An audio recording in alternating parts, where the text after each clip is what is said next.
Amém. Paz do Senhor, igreja. Que maravilha estarmos aqui. Paz do Senhor. É isso aí. Abra sua Bíblia no livro do profeta Jonas.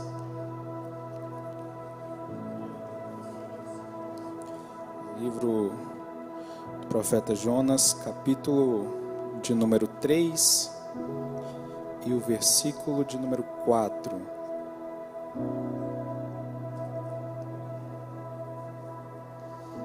Glória a Deus. Amém. Que maravilha poder estar aqui. Que bênção que você chegou a este lugar esta noite para a glória do nome do Senhor. Vamos ler? Está ali na projeção. Diz assim a palavra do Senhor. E começou Jonas a entrar pela cidade a caminho de um dia e pregava. Amém? Só até aqui. Pode se assentar. Maravilha, estamos muito felizes porque Deus está conosco, amém? Você crê que Jesus está neste lugar? Você pode sentir a presença de Jesus, amém? Nós lemos aqui um dia desse o salmista dizendo que o Senhor nos contempla, que Ele está conosco, que Ele se faz presente quando o salmista se reúne para louvar o nome do Senhor. Eu quero trazer uma palavra que já arde no meu coração há muito tempo. E eu tenho certeza que se Deus hoje falar com uma pessoa somente, já vai ser um presente do céu para nós. Porque já falou comigo e eu tenho plena convicção de que há alguém aqui esta noite que precisa desta palavra, assim como eu também precisei recebê-la há umas semanas atrás, amém? As crianças vão sair para a salinha? Vão? Então, podem ir lá, as crianças estão abençoadas em nome de Jesus. Nós temos a equipe aí para poder acompanhar, amém. O livro do profeta Jonas é um dos textos mais conhecidos da Bíblia, né? Todos nós conhecemos a história de Jonas, a história de alguém que Deus o chama. Deus incube a ele uma missão que a princípio é muito digna, que na verdade ela é digna, não é a princípio, uma missão que é digna, uma missão que é um privilégio. Tem gente que pensa que fazer a vontade de Deus e servir ao Senhor é um privilégio para o servido e não para quem serve. Quando nós estamos aqui servindo ao Senhor, o musical está aqui, o diaconal, você quando ajuda na casa de Deus, não é a igreja que tem um privilégio de ter você aqui. Nós não temos o privilégio de ter você nesse lugar. Nós temos o privilégio de ter Jesus aqui. O privilégio, na verdade, não é da igreja. O privilégio é meu e seu, por termos a oportunidade de servir ao Senhor, servindo aos nossos irmãos.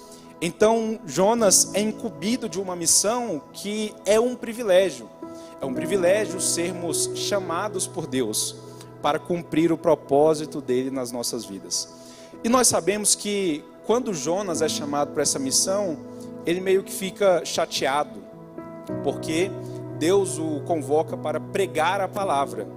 E ele sabe que se ele pregasse para o povo em Nínive, a Bíblia diz que ele já imaginava que Deus perdoaria aquela cidade pela misericórdia dele.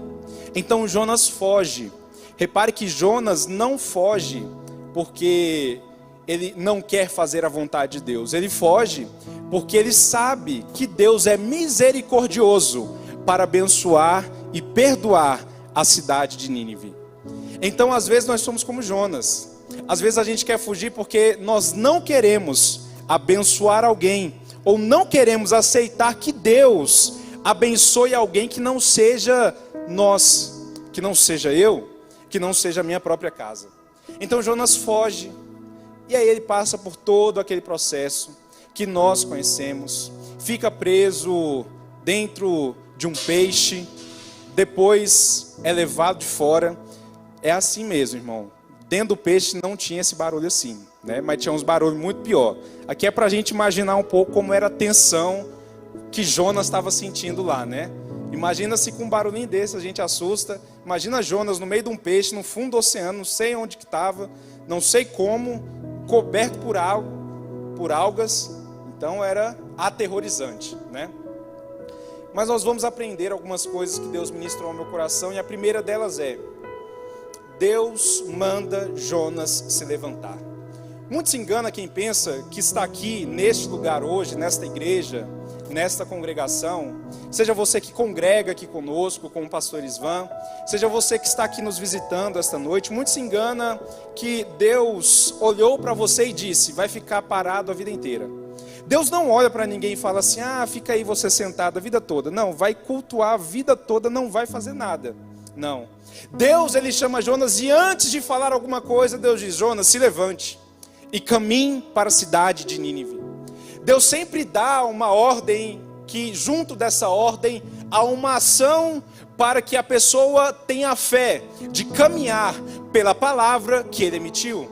Quando Deus chama Abraão, Deus diz: Abraão, levanta-te, sai da tua casa, da tua terra, da tua parentela, para uma terra que eu vou lhe mostrar. Deus chega para Abraão e diz: Abraão, eu tenho muita coisa para você, mas eu quero que você se levante daí e vai caminhar, rapaz. Faz alguma coisa, coloca um pé na frente, caminha, se levanta. É tempo de levantar, Abraão. Eu vejo Moisés orando ao Senhor, dizendo: Deus, olha o mar aqui na nossa frente, olha o Egito lá vindo atrás de nós, junto ao faraó e seus soldados, e o povo murmurando: o que eu faço? Aí a Bíblia diz que Deus fala assim para Moisés: Moisés, pega o teu cajado e estende sobre as águas. Aí eu fico pensando, Moisés, imaginando, pastor Denis, aquela cena, terminou de orar, e ele fala: amém, Senhor. Aí ele pega o cajado dele assim, aí ele vai olhando, né?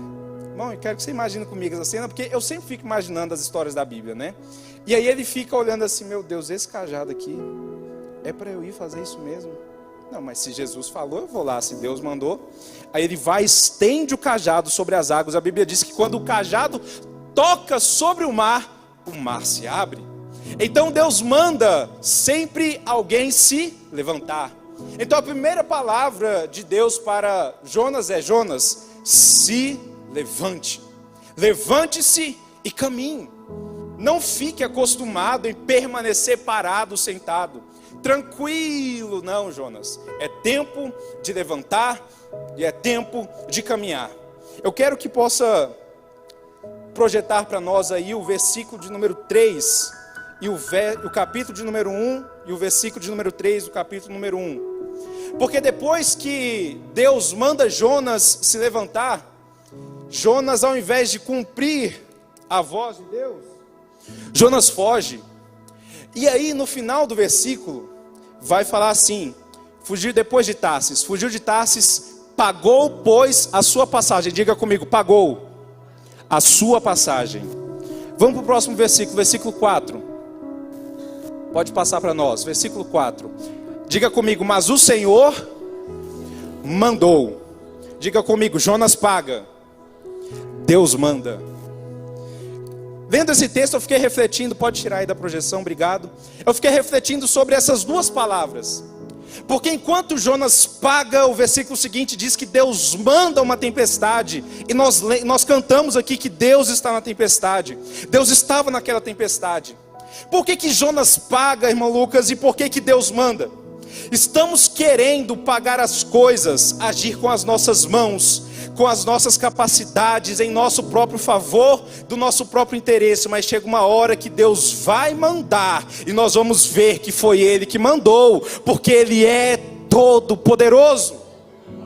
Às vezes a gente está como Jonas, preocupado em agir com a nossa mão, preocupado em pagar o nosso preço, preocupado em pagar pela nossa vida, preocupado em viver a minha vida, em viver a minha certeza, em viver o meu querer. É o meu tempo, é o meu futuro, é a minha vida, são os meus projetos. Eu vou quando eu posso, eu ajudo quando eu quero, eu faço quando eu tiver disponibilidade. Por quê? Porque eu pago pela minha própria vida. Porque quem paga compra o que quer. Quando você tem dinheiro que você vai no mercado, você compra alguma coisa que o vendedor te manda, você até vai lá e olha e fica assim, não gostei não, vou querer outro. Por quê? Porque o dinheiro está na sua mão, porque você que é o dono, que é a dona do dinheiro. Então quem tem dinheiro paga e compra o que quer. Ou seja, Jonas está dizendo, eu tenho dinheiro, eu vou para o caminho que eu quiser, eu tomo a direção que eu quiser. Mas deixa eu te falar aqui uma coisa esta noite. Enquanto eu e você podemos ter dinheiro para mandar na nossa vida, Deus está aqui para nos dizer que Ele manda a tempestade, porque Ele é todo poderoso. Quando Deus manda o grande vento, a tempestade, Jonas vai dormir. Jonas vai dormir por quê? Porque quem tem dinheiro para pagar, quando ouve Deus mandar, ele procura alguma coisa para se distrair. Já parou para pensar? Geralmente quando o pastor fala uma palavra, a gente fica assim, rapaz, eu acho que essa palavra é para mim, mas onde é que eu vou comer hoje depois do culto, hein?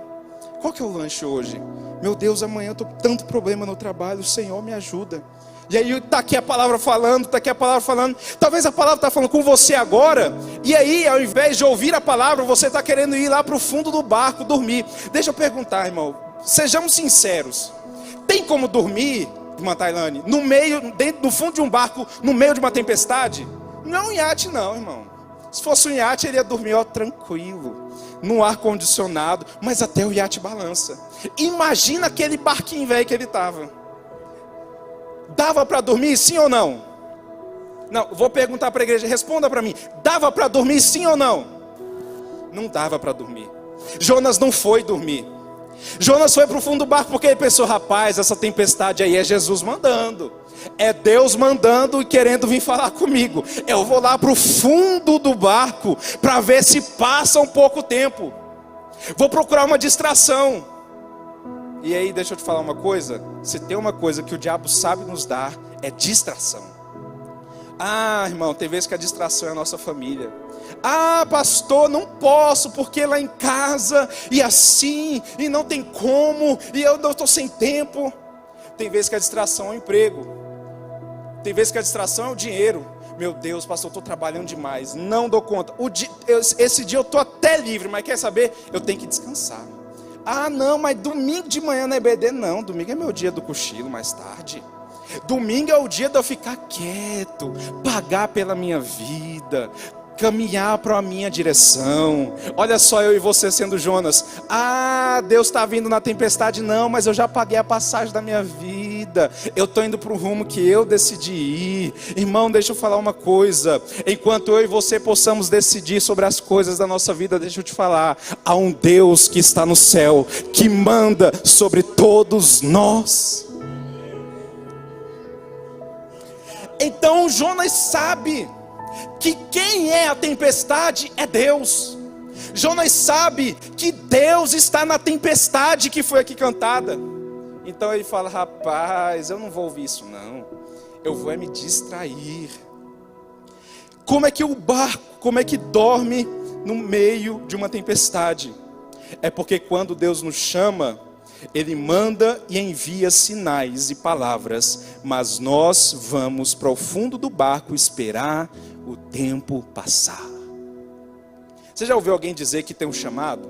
Eu já ouvi demais, irmão. Irmão Lucas, rapaz, olha, eu sei que Deus já me chamou para pregar. Olha, eu sei que Deus me chamou para... E eu tenho que ler mais a Bíblia. Meu Deus, que bênção. Já viu aquelas promessas de virada de ano?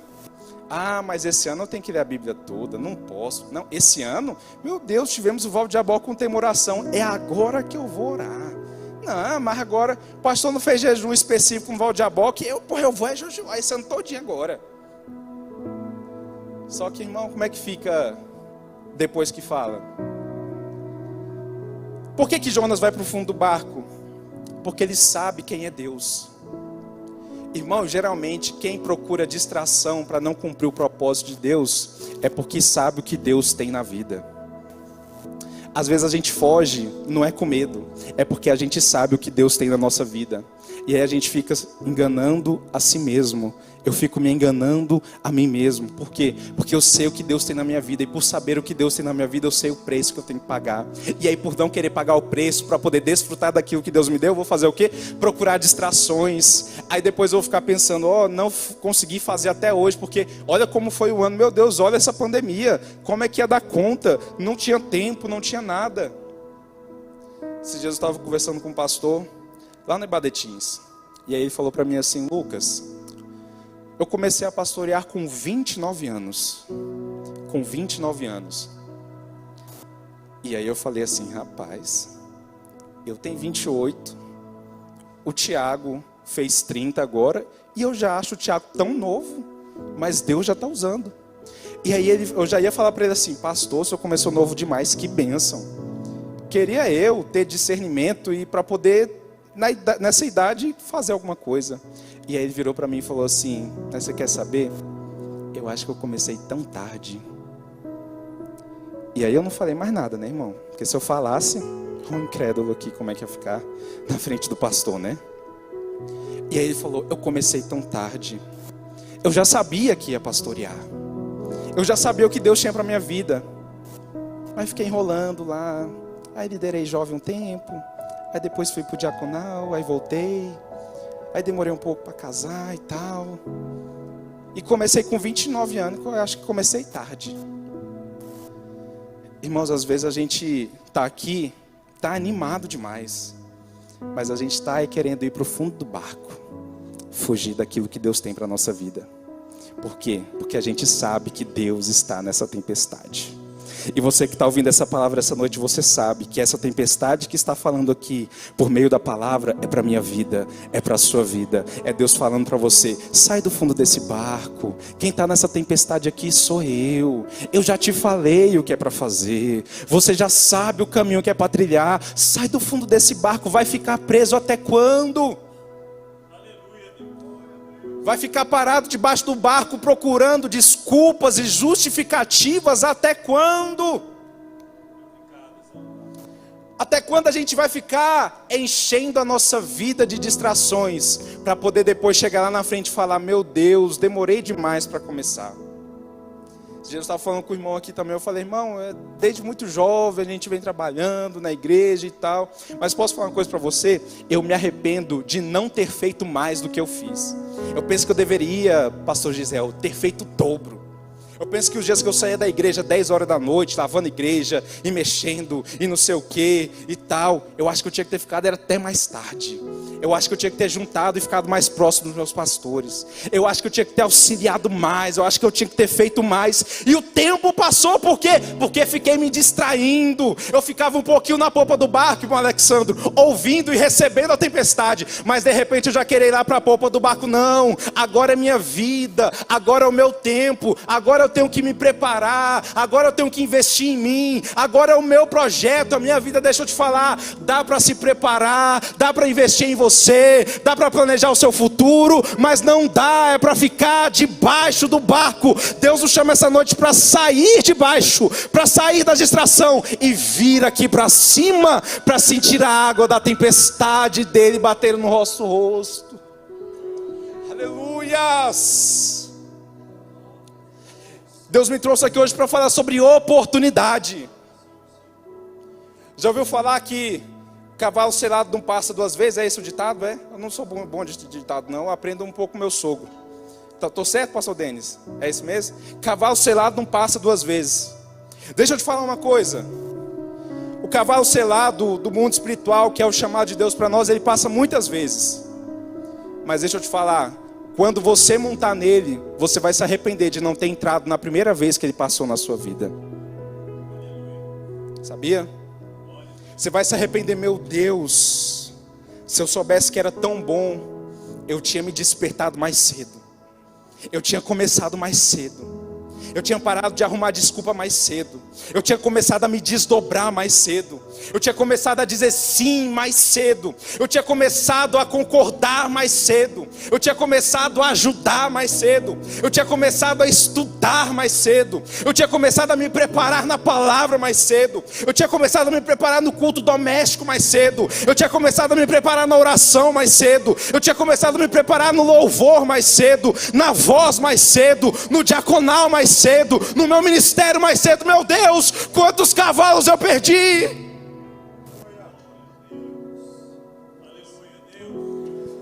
Deus hoje nos trouxe aqui para dizer que Ele está nos oportunizando a trazer à memória aquilo que eu e você já sabemos.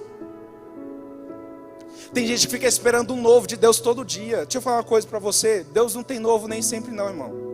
Você já leu a história de Abraão? Você sabe quantas promessas Deus fez para Abraão? Só uma. E complementou uma única vez. Ele chama no capítulo 12. Aí no 15 ele fala assim: Abraão, olha as estrelas do céu, conte se as puderes contar. Pronto. Promessa do 12, far-te-ei uma grande nação. Promessa do 15, olha as estrelas do céu, veja se as podes contar. Aí no 22 ele finaliza dizendo: olha as estrelas do céu, veja se as podes contar. E também a areia do mar. Pronto.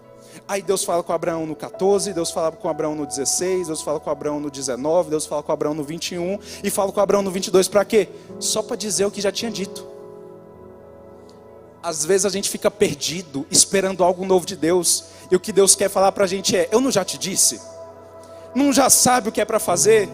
Você não sabe que o caminho é para Nínive, você está indo para lá. Você quer o que eu fale o que de novo? É por isso que tem irmão que às vezes fica assim: meu Deus, mas Deus não fala comigo. É porque já falou. Está perguntando por que Deus não fala com você? É porque já falou. Quer uma prova? Você está ouvindo essa mensagem aqui e está lembrando de promessas que Deus fez na sua mente, no seu coração há muitos anos. Então deixa eu te falar, não tem nada novo hoje. O que tem é isso que Deus está trazendo à sua memória. Ele está dizendo hoje, te confirmando para falar: eu estou te dando uma nova oportunidade de começar a partir de hoje.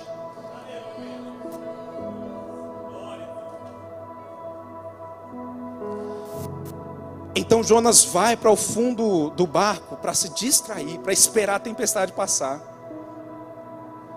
Eu penso que Jonas chegou lá no barco assim, Denis, e aí ficou assim: meu Deus, passa logo tempestade. Oh Deus, eu não quero ir não. Acaba. E o barco balançando. E ele fala: meu Deus, termina logo. Acaba esse culto. Fala comigo mais não. Não é isso que eu quero. Né? Às vezes o pastor está pregando aqui, eu fico assim: meu Deus do céu, ai minhas costas. Ai Deus, fala mesmo, Jesus. Só que Jonas estava assim: meu Deus, acaba com isso, para a tempestade. Eu já sei, mas vamos deixar para outro dia. Vamos deixar para o próximo mês. Ah não, Senhor, logo agora que eu consegui começar a ganhar um pouquinho de dinheiro. Logo agora que eu comecei a realizar um pouquinho do meu sonho.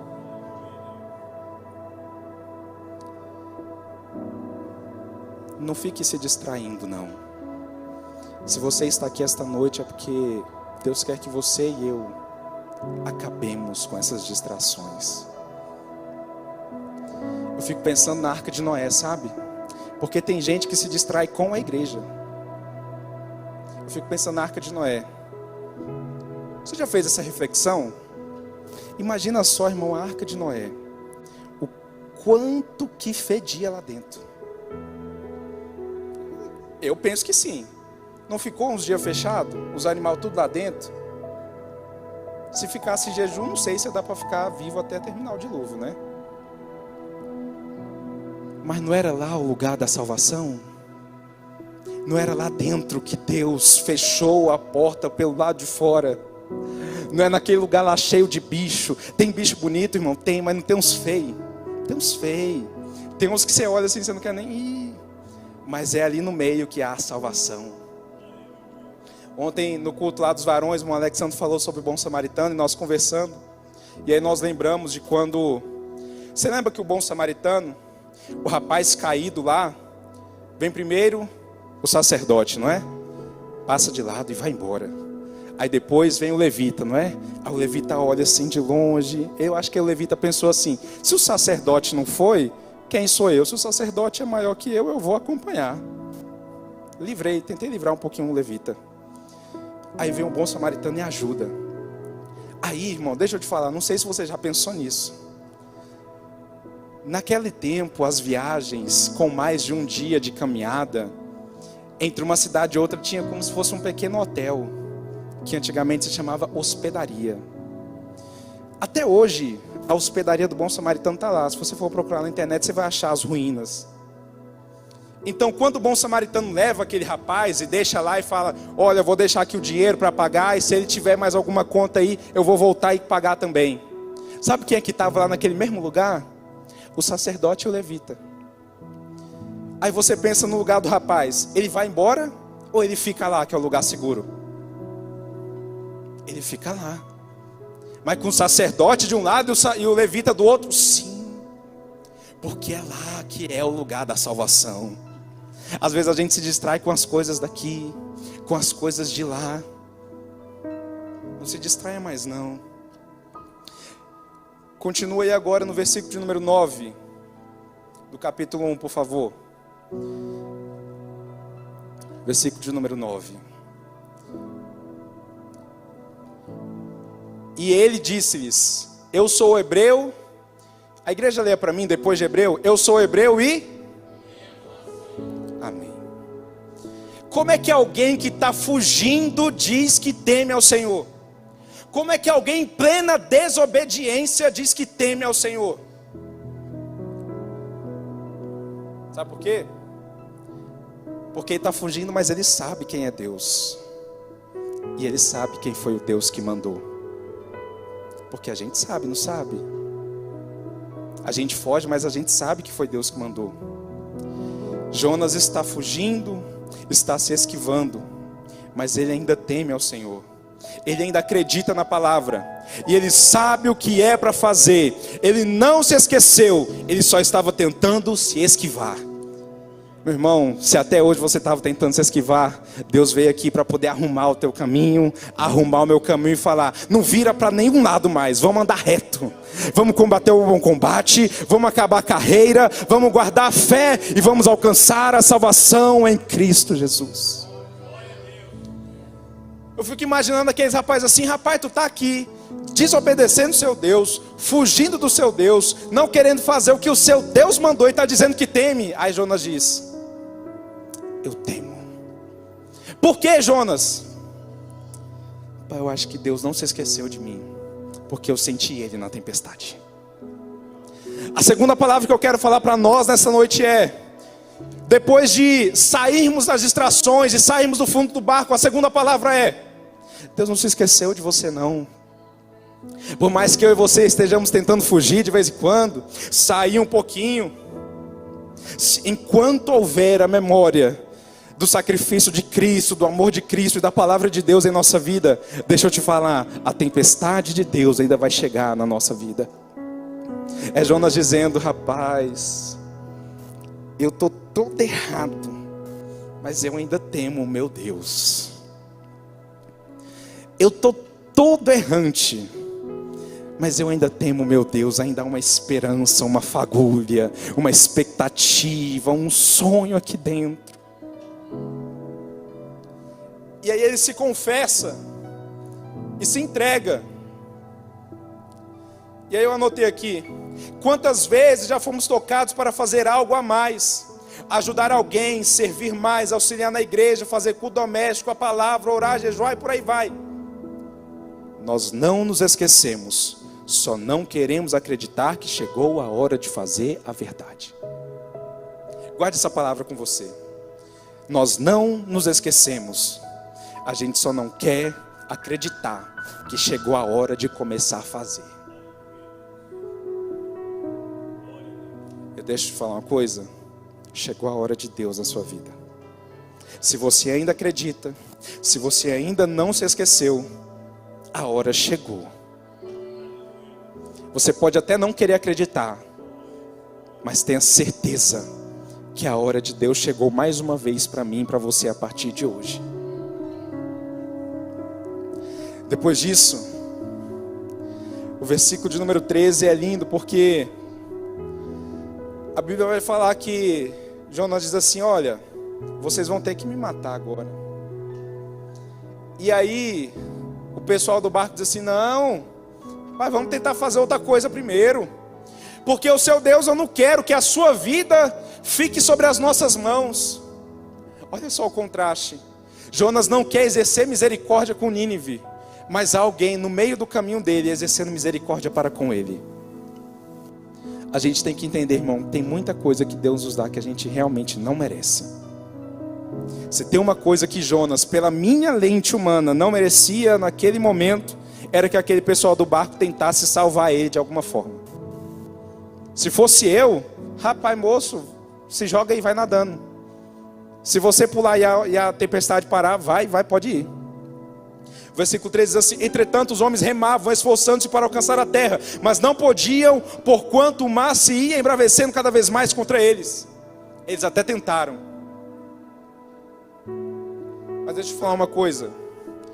Quando a gente entende que nós recebemos muito que não merecemos, a gente entende que nós temos que começar a exercer também sobre a vida de quem às vezes a gente julga que não merece. Tem uma frase de um pastor que eu ouvi há muitos anos e eu levo isso para a minha vida. E ele falava assim: só entende de misericórdia quem já precisou dela. Tem gente que não consegue ser misericordioso porque ainda não sentiu na vida o peso da necessidade de receber misericórdia. Eu penso que quando os embarcadores aqui tentaram salvar Jonas, Jonas se ligou e disse: meu Deus, eu estou causando tanto estrago e eles estão ainda tentando me salvar. Eu acho que chegou a hora de aceitar o que o Senhor mandou eu fazer. Eu vou agora. Eu não vou parar mais. Eu entendo que recebi o que não merecia. Então agora o meu papel é levar aquilo que eu não merecia para aqueles que eu acho que não merecem. Porque não compete a mim, porque não compete a você, compete a Deus que entregou seu Filho na cruz. E Romanos 10:9 diz a saber: se com tua boca confessares e em teu coração creres que Jesus ressuscitou dentre os mortos, serás salvo. Por quê? Porque a salvação é por Ele, o perdão é por Ele, a graça e a misericórdia vem dEle.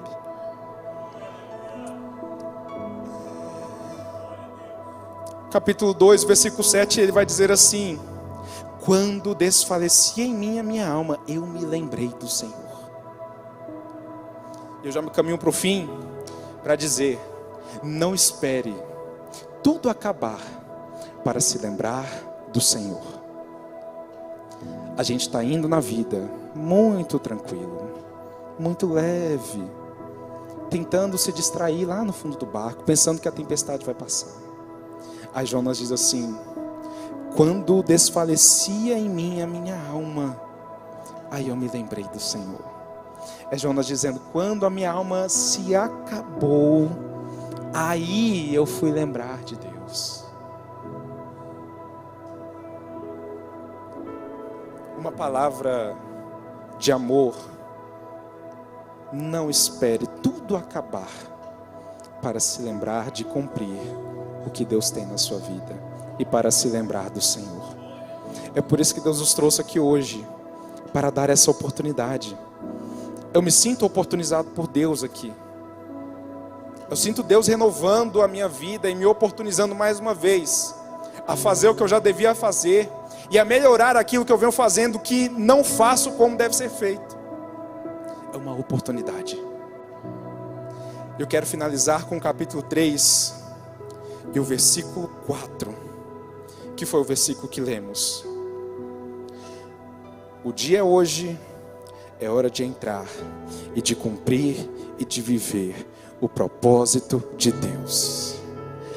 A Bíblia vai dizer que e começou Jonas a entrar pela cidade, caminho de um dia, e pregava. Sabe o que está dizendo aqui? Caminho de um dia quer dizer que ele entrou e caminhou sem parar o dia inteiro, pregando, pregando, pregando. A palavra que eu quero encerrar aqui é essa: não fica no portão da cidade não, irmão. Não fica no portão. Não entra só de ladinho, devagar. Não entra só até o centro. Já foi cidade do interior? Quando você chega, a primeira coisa que você vê é o quê? É uma praça, né? E aí, se você for ali além da praça, acabou a cidade. Não fica só na praça, não, naquele coisinha bonita. Entra. A palavra de Deus para nós hoje é: entra. Entra naquilo que você já sabe qual caminho é para seguir. Entra. Entra caminho de um dia, Jonas, e caminha e prega e faz a vontade de Deus Pai na sua vida. Entra e faça conforme você for capaz, conforme você tiver possibilidade, mas entra e vai. Eu anotei assim, ó: Deus o chamou para entrar, para cumprir nossa missão. Não é na beirada, não é no meio do caminho, não é no portão da cidade, é dentro. Sabe o que é dentro? Porque a gente tem que entrar e ver tudo. Porque às vezes a gente não quer ver algumas coisas, né? Porque a gente pensa que não vai gostar. Mas com Deus, irmão, a gente entra para ver tudo, para caminhar por todos os caminhos. Eu lembro aqui de Jesus indo encontrar a mulher samaritana. E o costume dos judeus diz que o mestre andava atrás dos seus discípulos. E aí, irmãos, tá lá os discípulos lá, os bonitões, né? Indo lá, todo alegre. Aí eles veem lá a bifurcação para Samaria. Aí eles pegam: rapaz, eu vou para a direita. E eles estão indo, tranquilo na vida. Aí Jesus olha assim a bifurcação: Deus, eu tenho uma missão lá em Samaria, eu vou para cá. E aí os discípulos lá longe estão pensando assim: Jesus, o que o senhor está fazendo aí? A gente não pode ir aí não. Jesus diz: eu não quero saber se pode, se não pode. O que eu sei é que eu vim fazer a vontade do meu Pai. Eu fico lembrando também de quando Jesus chegou para ressuscitar Lázaro. Lembra? Quando ele chega para ressuscitar Lázaro, ele fala assim: vai, abre aí. Aí alguém chega nele e diz assim: Jesus, para com isso. Sabe o que diz para ele? Jesus, não vamos tirar não. Sabe por quê? Porque já fede. Aí Jesus diz assim: pois é agora que eu quero entrar e resolver mesmo. É agora que eu quero que abra. Deixa sair tudo que é de mal, para que a vida possa entrar naquele túmulo. A palavra de Deus para nós é essa: deixa sair tudo que é mal, para que a vida e o propósito de Deus entre na minha e na sua vida. Se coloque de pé essa noite em nome de Jesus.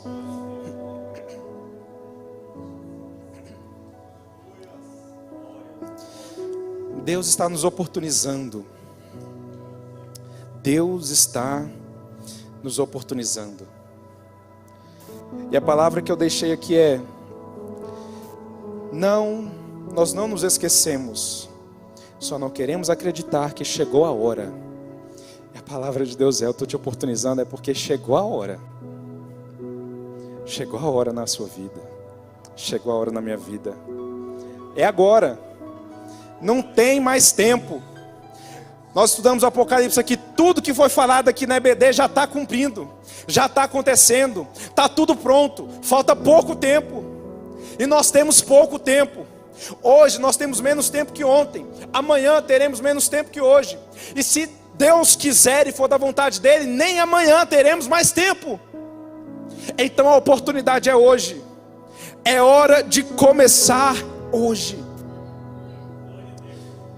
E eu quero que nesse momento, pode vir o musical.